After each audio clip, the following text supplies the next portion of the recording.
feeling when you're sitting alone late at night, the house finally quiet, and your body exhales before your mind does, and suddenly there's this heaviness you can't explain? Not sadness exactly, more like a tiredness that's been waiting years to be felt. Maybe you learned, very early on, how to stay alert even when nothing was happening, how to listen for footsteps, shifts in tone, the emotional weather of a room. Maybe you became good at reading people before you ever learned how to read yourself. And sometimes you wonder why rest feels unfamiliar, why relaxing makes you uneasy, like you're forgetting something important. If this resonates, you're not imagining it. There's a reason some people grow up feeling older than their age, carrying a quiet gravity in their chest, as if childhood ended without anyone announcing it.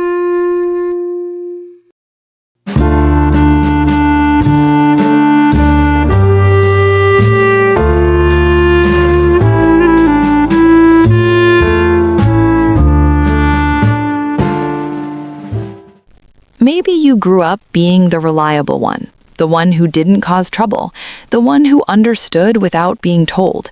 You noticed the unspoken rules early. Don't add stress, don't need too much, don't fall apart because someone else is already. And so you adapted, not loudly, not rebelliously, but inwardly. You learned how to shrink your needs, how to manage emotions that weren't yours, how to be useful in a way that felt like love. You might not remember deciding to grow up fast. It just happened. One day you were a child, and the next you were translating adult feelings, mediating tension, holding space when no one was holding you. And people probably praised you for it, told you how mature you were, how strong, how wise beyond your years. But no one really asked what it cost you. No one sat beside you and said, "You shouldn't have had to do this alone." And maybe now, years later, you're the person everyone leans on. You handle things. You don't panic. You figure it out. But inside, there's a quiet exhaustion that doesn't go away with sleep, a loneliness that shows up even in rooms full of people. You might struggle to ask for help, not because you don't need it, but because needing feels unsafe. You learned early that being dependable was how you stayed connected, that if you were useful, you were valued. And so rest began to feel like a risk. Softness felt indulgent. Depending on someone felt irresponsible.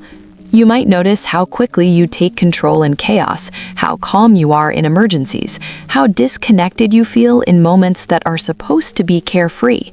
Laughter sometimes feels like something you observe rather than inhabit.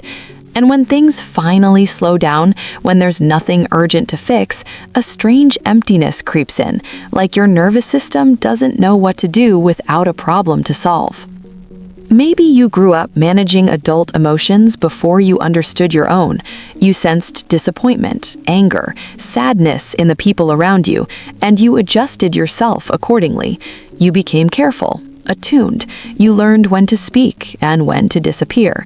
And in doing so, you became emotionally fluent, but emotionally lonely. Because who was listening to you? Who was curious about your inner world? If no one mirrors your feelings back to you, it's hard to believe they matter. And so you might minimize your pain even now.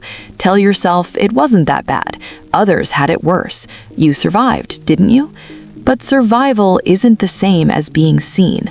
And sometimes the grief doesn't come from what happened, but from what never did.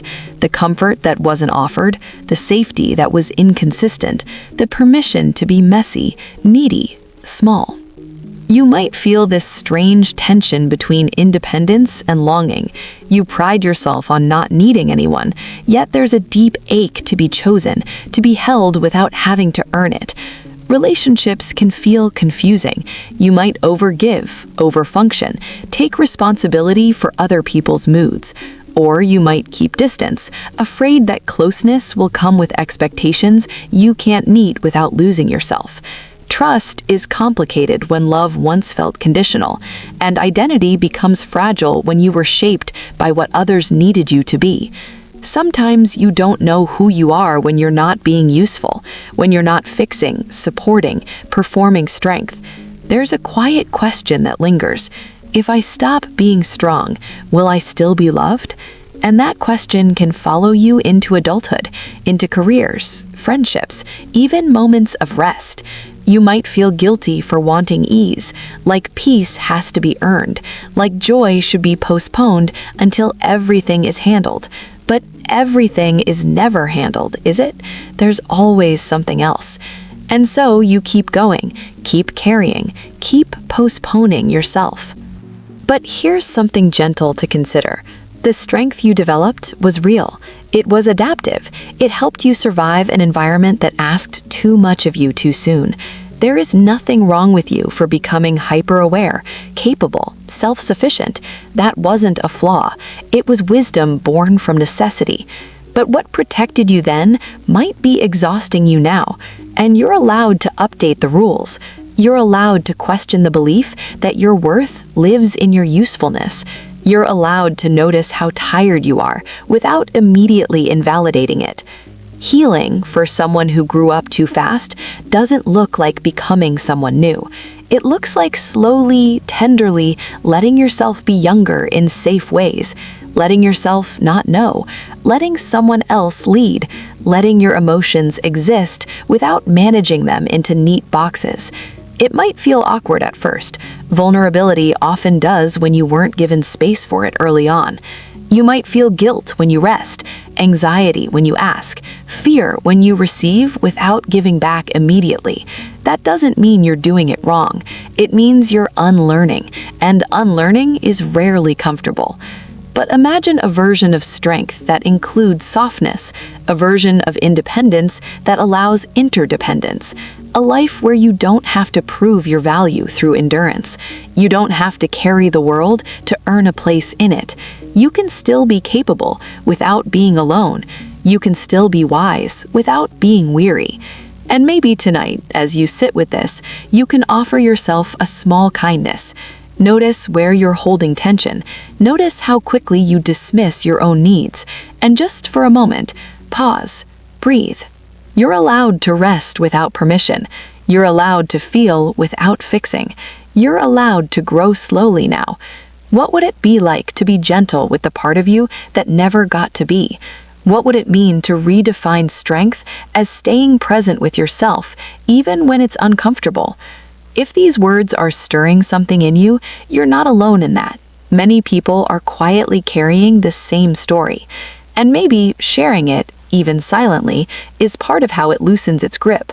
You don't have to have all the answers tonight, just the willingness to listen to yourself with the compassion you learn to give everyone else.